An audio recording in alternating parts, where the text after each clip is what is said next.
Gimana kabarnya hari ini? Alhamdulillah baik ya. Sebelum mulai pembelajaran, ada baiknya kita berdoa terlebih dulu. Untuk ketua kelas silakan pimpin doanya. Berdoa mulai. Doa selesai. Ada yang tidak masuk hari ini? Masuk semua. Masuk semua ya. Ada yang tahu kita hari ini akan belajar apa? Tidak tahu. Tidak tahu. Hari ini kita akan belajar tentang iman kepada Allah. Pastinya teman-teman semua pernah belajar waktu SD ataupun pernah baca cerita atau mendengarkan tentang kisah-kisah Nabi kan? Nah kan? Nah, ibu ingin bertanya sedikit kepada kalian. Pertanyaannya itu, ada berapa pasang hewan yang masuk ke dalam kapalnya Nabi Musa? Ada yang tahu? Pasang-pasang. Sekali lagi, ada berapa pasang hewan yang masuk ke dalam kapalnya Nabi Musa? Dua. Ada yang tahu? Tidak ada. Iya, benar. Ada yang tahu kenapa tidak ada? Ya benar kan? Iya, ya, iya itu lebih fokus ya. Karena jawabannya nggak ada karena Nabi Musa nggak punya kapal. Karena di kapal itu ada bingung. Oke, yang pertama nggak jawab takut salah atau apa? Jadi teman-teman beranilah untuk menjawab sesuatu atau mencoba sesuatu. Saya pernah mendengarkan salah satu podcast. Teman-teman tahu podcast? Tahu. Yaitu dia itu mengatakan bahwa di Indonesia ini ada beberapa hal yang tidak diajarkan seharusnya itu penting. Dia menyebutkan dengan 5 life skill. Dan salah satunya itu siswa itu takut akan kesalahan. Di mana kita itu didoktrin untuk takut salah. Jadi siswa itu takut untuk mencoba sesuatu. Nah, teman-teman, kita itu tidak terlepas dari kesalahan. Bahkan orang yang sukses atau tokoh-tokoh yang terkenal itu nggak mungkin nggak melakukan kesalahan atau kegagalan. Nah, jadi perlunya kita itu merubah mindset kita itu untuk bukan takut salah, tapi belajarlah dari kesalahan itu. Analisislah kesalahannya, jangan mengulangi kesalahan yang sama. Nah, ada juga kisahnya. Ini salah satu teman ibu, yaitu ada suatu dia itu ada tugas, tapi dia tuh mungkin lupa atau apa dengan tugas itu, sehingga dia menghindari mata pelajaran itu. Nah, sebenarnya kita itu tidak boleh menghindari kesalahan kita. Kita harus menghadapi atau mengatasinya. Karena semakin kita menghindari kesalahan itu, masalah itu tidak dapat diselesaikan. Tidak dapat hilang sendiri, tapi kita harus menyelesaikan masalah itu. Nah, semakin kita menghindari, masalah itu tidak akan selesai. Nah, bahkan makin bertambah. Nah, dengan kita menghindari kesalahan kita akan berdampak banyak. Kita nggak dapat ilmu lagi karena nggak masuk, karena menghindari tugas itu, jadi nggak ikut masuk, nggak ikut UTS, UAS, sehingga berpengaruh juga pada nilai. Nah, dan juga kita harus berani untuk mencoba sesuatu dan dalam tanda kutip hal yang baik, positif dan bermanfaat bagi kita. Tentunya teman-teman semua udah tahu nih mana yang baik dan buruk bagi diri kita. Nah, seperti contohnya misalkan berdasarkan pengalaman ibu juga ya, waktu pertama masuk kuliah karena nggak kebiasa presentasi di depan, jadi grogi, hingga waktu presentasi pertama kali itu keringat itu bercucur banget, basah jadinya. Jadi takut banget. Ibu juga pernah berpikir untuk tidak masuk waktu itu karena takut akan presentasi. Nah, jadi teman-teman jangan pernah takut untuk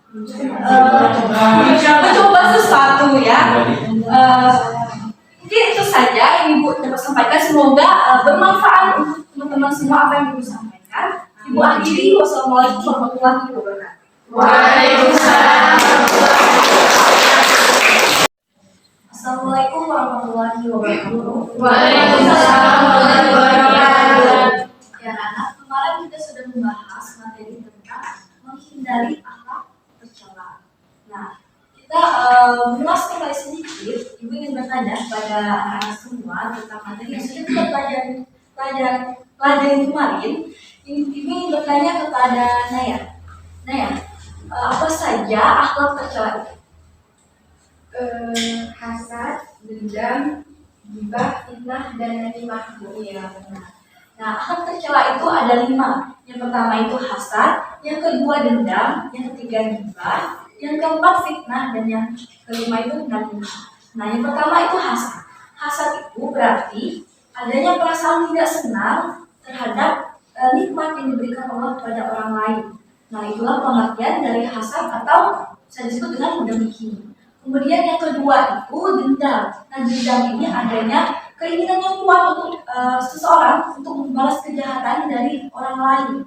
Nah, itulah maksud dari dendam. Nah, yang ketiga itu ghibah. Ghibah ini adalah suatu perkataan atau tindakan membicarakan aib orang lain. Nah, itulah yang dimaksud dengan ghibah. Yang keempat itu fitnah. Nah, fitnah ini adalah perkataan yang sengaja menjelekan orang lain.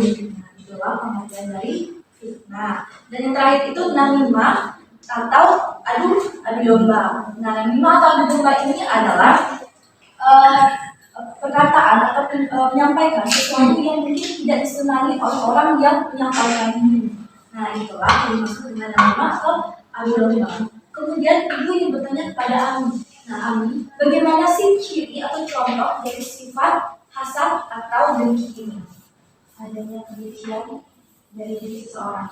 Ya, benar. Sifat dari hasad ini adanya kebencian dari diri seseorang yang menyebabkan atau timbulnya kebencian ini mungkin karena dia tidak senang dengan kebahagiaan orang lain, mungkin tidak senang dengan kesuksesan orang lain, ataupun tidak senang dengan mungkin dia kalah dalam suatu perlombaan. Nah, dia tidak senang dengan orang yang menang ini.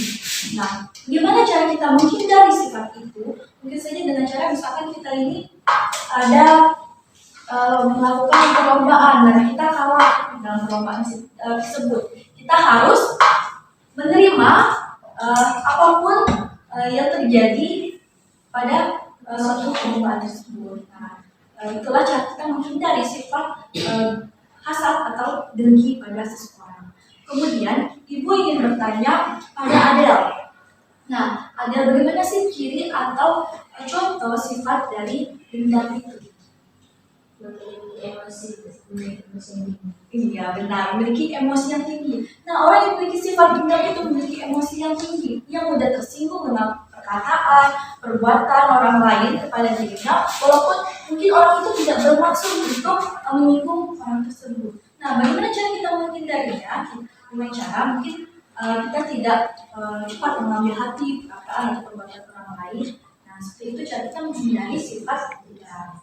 Kemudian ibu ingin bertanya kepada Sabila. Nah, Sabila, bagaimana sih ciri atau contoh sifat dari namimah atau adu domba?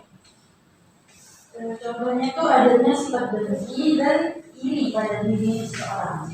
Ya, sifat namimah ini memiliki sifat iri atau dengki pada seseorang ini yang menyebabkan adu domba. Mungkin misalnya kayak orang itu nggak suka sama teman yang A. Nah, dia cerita pada teman B, cerita tentang yang A yang tentang jelek-jelek atau misal bisa dibuat-buatnya hingga terjadinya adu domba kedua orang tersebut. Nah, kemudian ibu ingin bertanya kepada Rini. Nah, Rini, bagaimana cara kita menghindari sifat namimah atau adu domba tersebut? Misalnya kita menerima atau mendengar kabar dan langsung percaya dengan perkataan itu. Iya, benar sekali. Jangan langsung percaya dengan perkataan tersebut. Apalagi misalnya kita sudah tahu nih bahwa orang ini suka sekali mengadu domba orang lain. Ya, jadi kita harus mencari suatu kebenaran terlebih dahulu sebelum mempercayai perkataan dari seseorang. Nah, mungkin itu saja penyampaian mengulas materi kita yang kemarin. Mungkin anak-anak semua sudah paham ya terkait materi menghindari akhlak tercela ini. Ibu akhiri, wassalamualaikum warahmatullahi wabarakatuh.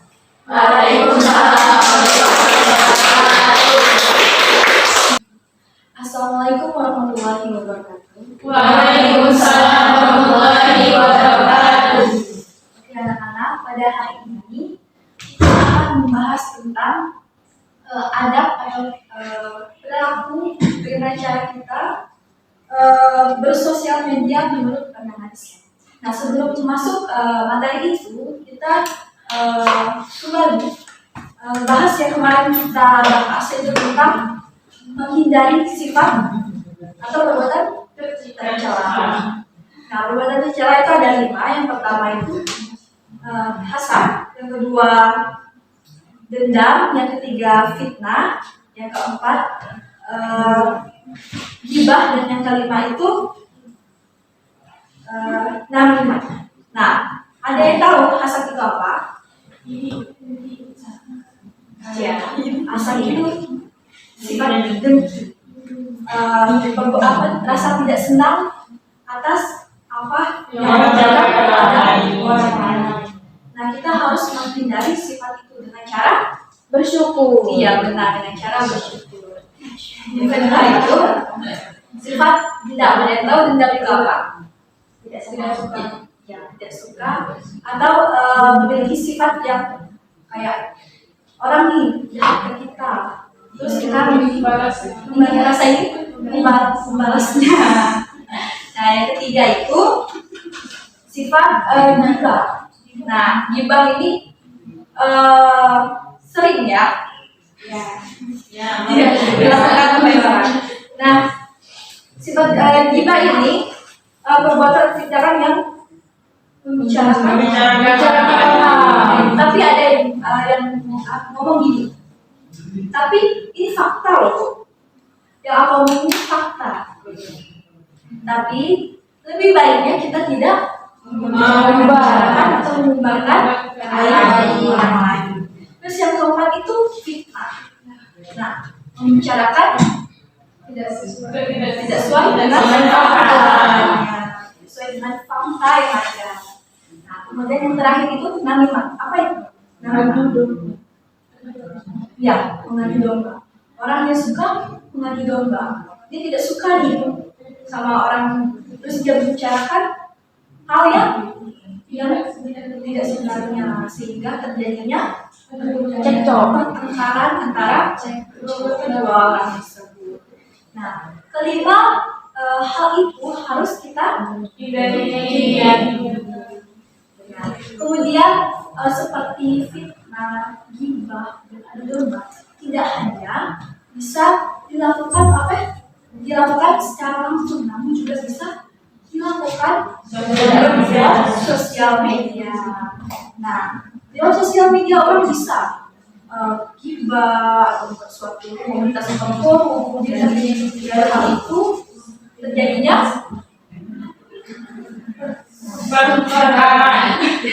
jadinya gibah, fitnah.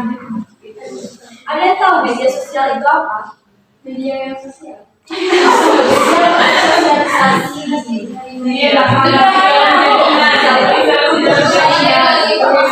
Sarana seseorang menyampaikan pendapat, berbagi kepada orang lain. Nah, bagaimana adab atau cara kita dalam bersosial media menurut pandangan Islam? Nah, yang pertama itu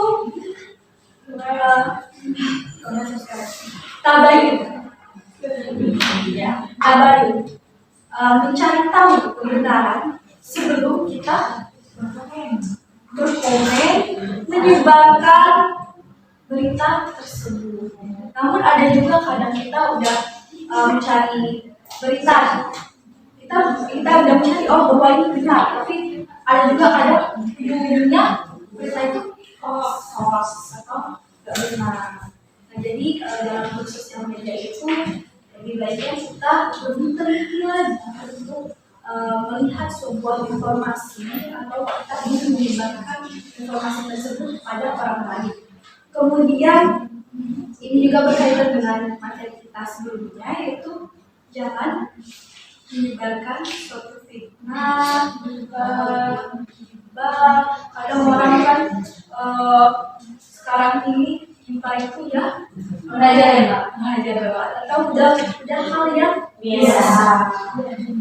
Terus kemudian dalam bersosial media itu kita tidak boleh mengolok-olokkan orang lain. Nah, kemudian dalam bersosial media juga kita tidak menyebabkan kebencian atau membuat berita hoax, ya. Jadi anak-anak bijaklah dalam bersosial media dan gunakan sosial media itu untuk belajar atau mencari informasi atau pengetahuan yang benar, diteliti lagi maksudnya. Jadi ini hanya yang dapat Ibu sampaikan pada hari ini. Ibu akhiri. Wassalamualaikum warahmatullahi wabarakatuh. Waalaikumsalam warahmatullahi wabarakatuh. Oke, masih pagi nih kelihatannya udah gimana kalau kita bernyanyi sedikit, boleh? Nanti kalau Ibu bilang good morning everybody, how are you? I'm fine. Semuanya baik kan? Gak ada nggak baik? Baik. Nanti itu 2 kali, kemudian lanjut good morning everybody, how are you? I'm fine. Nah, 5 kali ya. Terus good morning everybody, dan sekalian good morning teacher, good morning everybody, how are you? I'm fine. Paham? Siap? Oke, kita mulai ya. Good morning everybody, how are you? I'm fine. Good morning everybody, how are you? I'm fine. Good morning.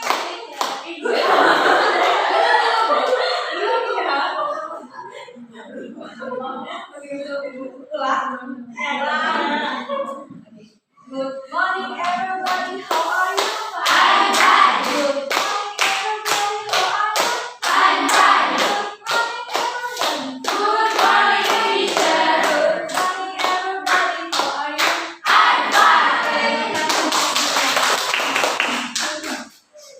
Di sini Ibu ada sebuah ilustrasi gambar.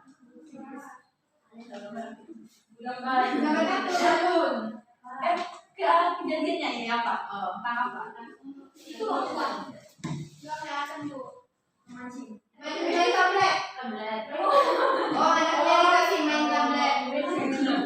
Iya, jadi kasih coba salah satu dampak negatif dari bermain media sosial. Media adalah kecanduan. Di mana sekarang ini kita melihat ya, orang tua sudah membiasakan sedikit anaknya jadi tanpa ada pengawasan dari orang tua, anak-anak bermain media sosial itu memiliki banyak dampak negatifnya. Nah, kita boleh bermain handphone atau media sosial, namun kita juga bisa mengatur mana waktunya untuk belajar, semuanya untuk bermain. Nah, oke. Selanjutnya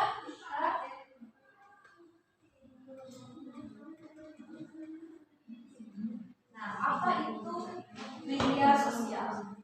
Media sosial adalah sarana yang digunakan oleh orang-orang untuk berinteraksi satu sama lain dengan cara menciptakan, berbagi, serta bertukar informasi dan gagasan dalam sebuah jaringan dan komunitas virtual. Jadi media sosial ini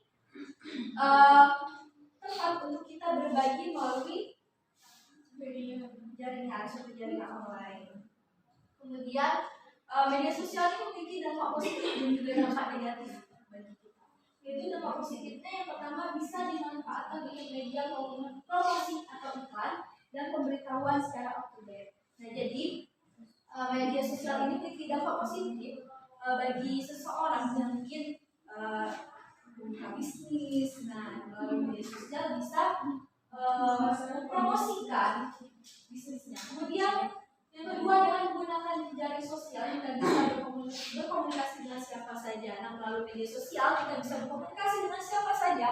bahkan orang yang jauh. Yang ketiga itu memperluas jaringan pertemanan anak dan remaja akan jadi lebih mudah berteman dengan orang lain di seluruh dunia. Ini sama dengan dulu lagi.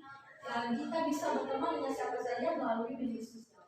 Kemudian yang keempat media untuk mencari informasi atau data memudahkan mencari informasi. Nah, dalam media sosial kita bisa mencari suatu informasi yang kita butuhkan. Kemudian yang kelima kemudahan bertransaksi dan berbisnis dalam bidang perdagangan. Nah, sama dengan yang pertama tadi, melalui media sosial kita bisa bertransaksi atau berdagang, mempromosikan bisnis kita yang bagian yang berbisnis.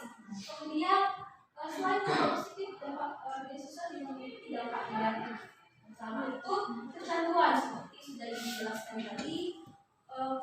Kecanduan ini sangat berpengaruh bagi orang yang bersosial media. Nah, teman-teman semua tentunya punya HP kan? Punya media sosial kan? Kita nanya nih satu-satu. Dari Vidi, kalau bermedia sosial itu seringnya buka apa? TikTok juga kan? Yang buat FYP sering. Oke, kalau ini? Nah ya, Facebook. Kalau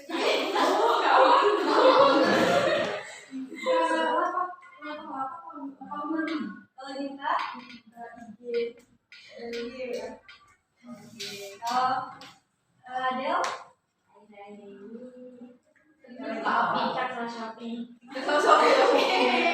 udah mau lebaran ya ke shopping. Ini Camila YouTube. Filipin. Oh, Filipin. Oke. Kemudian Amelia YouTube dan Twitter. Anistia TikTok. Cika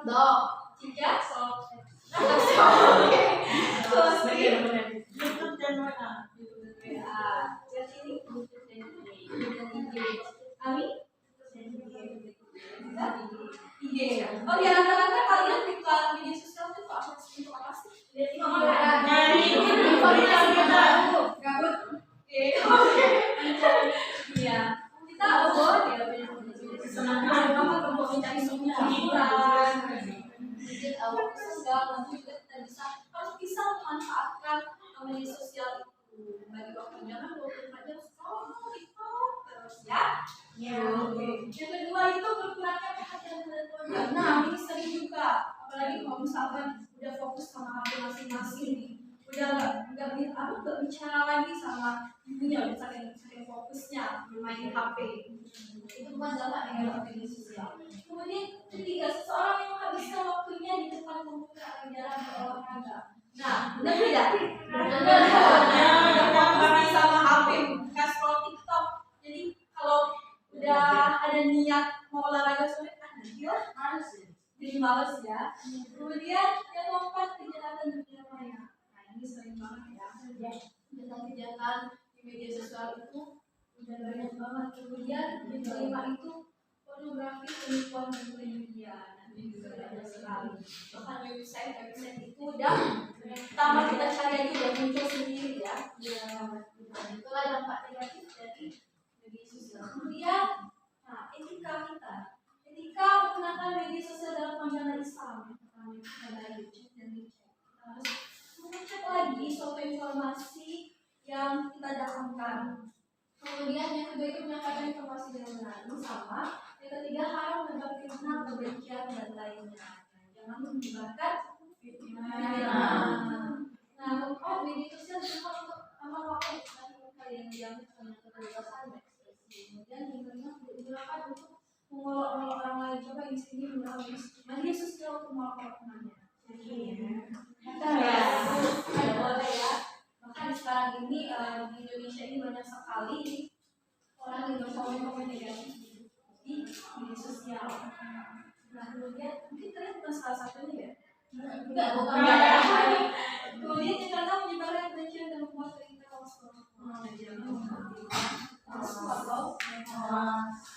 kemudian ada petunjuk sosial media. Pertama itu bagi kita seorang pelajar dapat memanfaatkan media sosial untuk metode pembelajaran online sehingga belajar dan belajar dan mengajar tidak monoton dan lebih fun. Kemudian menggunakan jaringan internet secara bijak sehingga kita menjadi orang yang membutuhkan akan jenjang sosial. Kemudian yang ketiga, membuat grup untuk diskusi pelajaran. Jangan membuat grup untuk meneropon berbagai informasi penting, misalnya dengan posting, link, membuat status dan notis yang berisi tentang suatu informasi yang berguna. Dan yang terakhir, implementasikan sosial media dengan baik dan benar, gunakan peluang yang ada sebagai sarana yang positif. Jadi gunakan media sosial dengan hal-hal yang positif. Pak, masih info apa nih? Untuk TV. Simak.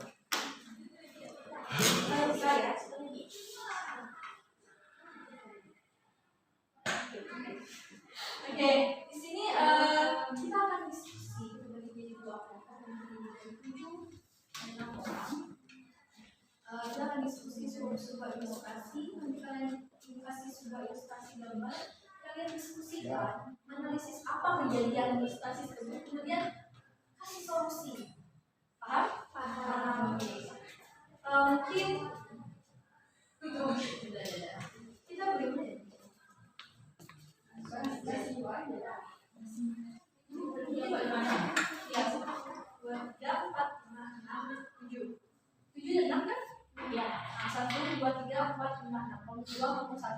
silakan di bawah ya Bu. Ya di bawah. Silakan diskusi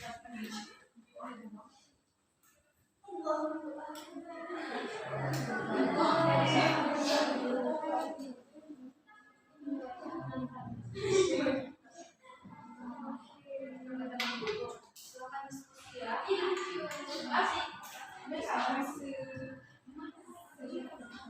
Ibu kasih waktu 2 diskusi dan perwakilan presentasikan bersama.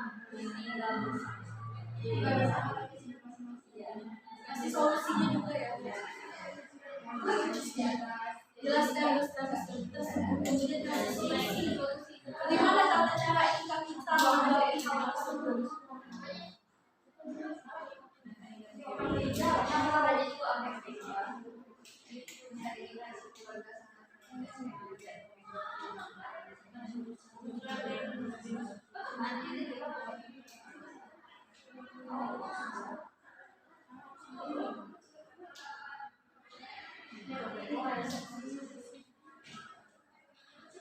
Kalau ada yang paham,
silakan presentasikan.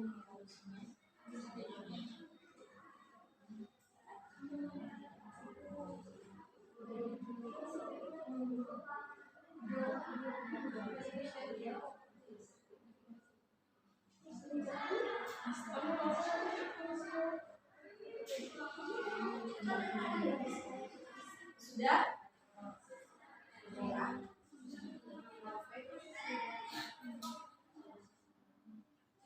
Sudah ya? Nomor 1.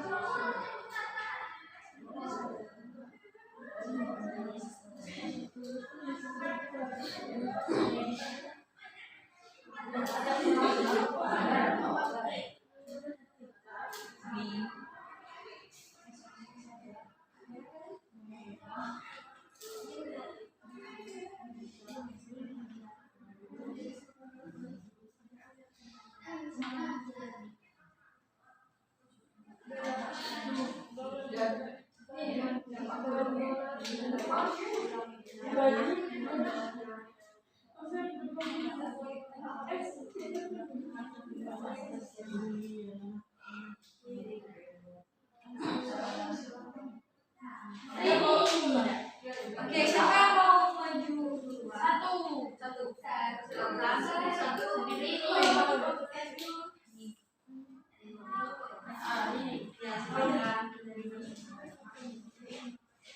Tunjukkan kepada teman-temannya gambar. Silakan perhatikan temannya presentasi. Ini teman-teman. Assalamualaikum warahmatullahi wabarakatuh. Waalaikumsalam warahmatullahi wabarakatuh. Oke, tadi dari kelompok 1 di sini kita menggunakan gambar. Permasalahannya dari gambar tersebut adalah salah satu dampak negatif dari media sosial, di mana terlihat bahwa terdapat 3 orang anak yang sedang kumpul tapi mereka sibuk dengan gadgetnya. Nah, solusinya yaitu sebaiknya saat bermain tidak perlu membawa HP agar mereka bisa meluangkan waktu dengan mengobrol satu sama lain.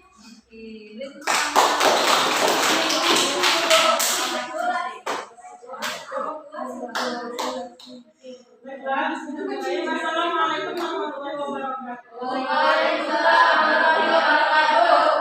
Di sini saya program dari kelompok saya akan mempresentasikan hasil diskusi kami. Di sini salah satu bentuk bullying verbal terhadap media sosial yang dimana di sini dia seperti dihujat karena kritikan orang sehingga dia seperti sedih.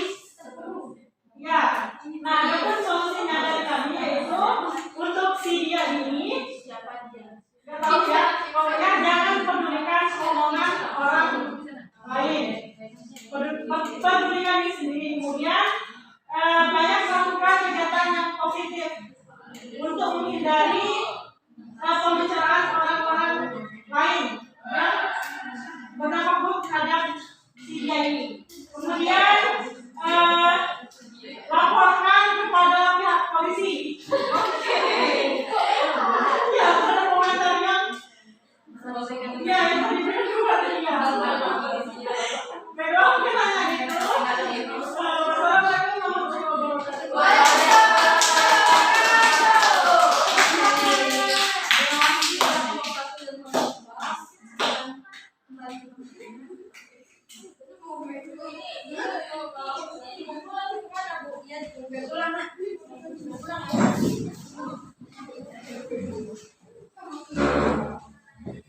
Oke, anak-anak, seperti yang sudah kalian jelaskan tadi, ini sebaiknya adalah ilustrasi dampak negatif dalam adanya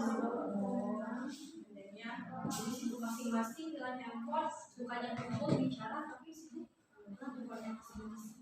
Dan ini adanya bullying. Ya?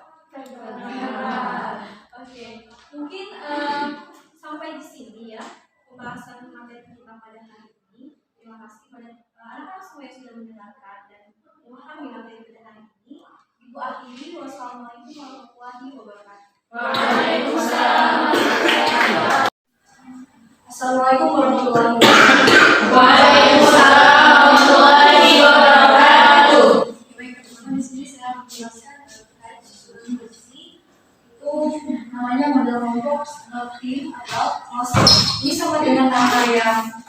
ada dia tadi, namun posisi dan fungsinya yang berbeda. Nah, di sini posisi kursi itu menghadap ke arah guru, dan mejanya bukan meja satu meja yang panjang, bukan, tapi ini juga siswa yang satu-satu, tapi dijadikan persegi panjang tiga begitu. Nah, kelebihan dari model ini yang pertama itu penataan ini mendorong kolaborasi antar siswa, membantu mereka belajar secara sosial dan membangun keterampilan dalam diri. Nah, yang kedua itu guru dapat dengan mudah berkeliling dan memberikan perhatian lebih merata ke kelompok. Nah, dengan posisi ini guru bisa lebih mudah melihat satu persatu siswanya karena semuanya menghadap ke arah guru. Kemudian tidak salah itu siswa kelas rendah yang sedang dalam tahap perkembangan keterampilan sosial. Kemudian dengan duduk berkelompok, siswa cenderung lebih aktif dan berdiskusi dan berpartisipasi dalam kegiatan kelas. Dan yang terakhir itu strategi pengajaran seperti diskusi kelompok, bermain peran dan proyek kolaboratif lebih mudah dilakukan. Nah, ini kita sangat disarankan untuk penggunaan metode berkelompok. Kemudian untuk kekurangannya itu yang pertama, interaksi yang terlalu bebas antar siswa bisa menimbulkan keributan atau mengganggu fokus belajar. Nah, ini kekurangan dari model ini, di mana siswa itu bisa jadi lebih ngobrol ke temannya. Namun guru bisa memantau lebih baik. Kemudian dalam konteks kerja kelompok mungkin sulit menilai kontribusi individu secara adil, dan materi yang bersifat individualistik akan membutuhkan ketenangan mungkin kurang efektif dengan penataan ini. Dan yang terakhir itu pengaturan kelompok menimbulkan ruang yang besar. Nah, ini menjadi pokok utama permasalahan dari model ini, di mana kurang lebih kan dalam ruangan itu kan kelas itu besar seperti ini. Nah, untuk penggunaan model ini dibutuhkan ruang yang lebih besar. Nah, di sini saya itu menyusun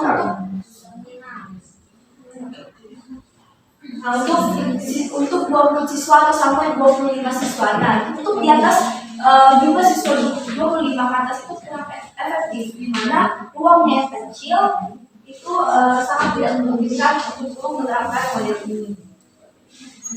Nah, untuk metode yang cocok itu saya mengambil tim space ya.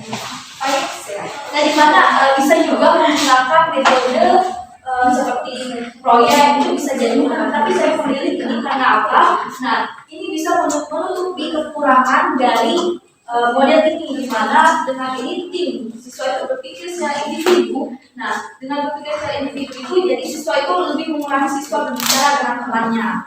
Nah, kemudian share itu berdiskusi dengan temannya terkait materi, kemudian share berbagi secara kelompok besar kepada temannya. Nah, ini juga memberikan ruang untuk siswa berpikir secara individu, kemudian berinteraksi dengan temannya dan menghindari keributan, dan guru juga bisa mudah memantau siswanya karena posisi yang menghadap ke arah guru. Nah, baik, kita lanjut. Oke anak-anak, kemarin kita sudah membahas tentang minggu-minggu kemarin sudah membahas tentang materi yaitu menghindari akhlak tercela. Itu ada 5. Yang pertama kasar, kemudian dendam, ghibah, fitnah, dan namimah. Nah, kita apa yang kamu ketahui tentang namimah? Bentar Bu, saya Bu. Namimah itu kita mengadu domba Bu. Terus?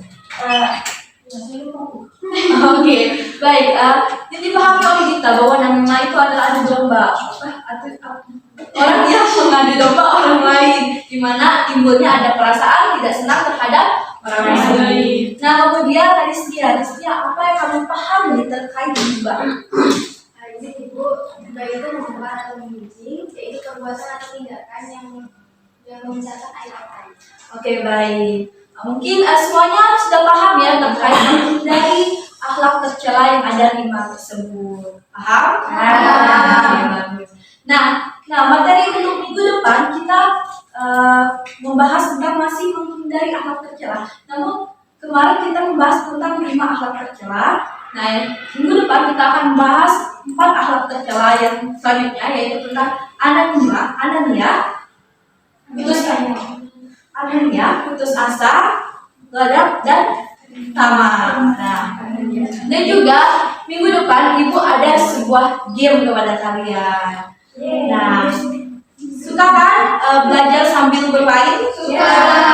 Ya, pasti suka sekali. Nah, persiapkan untuk minggu depan kita akan belajar sambil bermain dan juga persiapkan materi yang kita akan bahas pada minggu depan. Paham semuanya? Paham. Paham. Nah, ibu memberi nasihat sedikit. Kalian ada dengar pepatah yang mengatakan lidahmu harimaumu, lidahmu pedangmu. Ada? Nah, maksud dari pepatah itu kita harus menjaga omongan lisan kita pada orang lain. Kita tidak tahu bahwa omongan kita itu mungkin menyakiti hati orang lain. Nah, kita sebenarnya lebih menjaga omongan kita kepada orang lain, terutama pada orang yang tua, pada orang tua, guru, ataupun bahkan kepada teman kita sendiri. Nah, jangan mengeluarkan kata-kata kotor, menyinggung perasaan. Jadi pesan dari ibu pada kalian kalau bicara pada orang lain itu harus hati-hati dan lebih dipikirkan terlebih dahulu. Nah, mungkin itu saja untuk dari kita pada hari ini. Cukup sampai di sini. Kita ucapkan lafaz hamdalah. Ibu akhiri wassalamualaikum warahmatullahi wabarakatuh. Waalaikumsalam warahmatullahi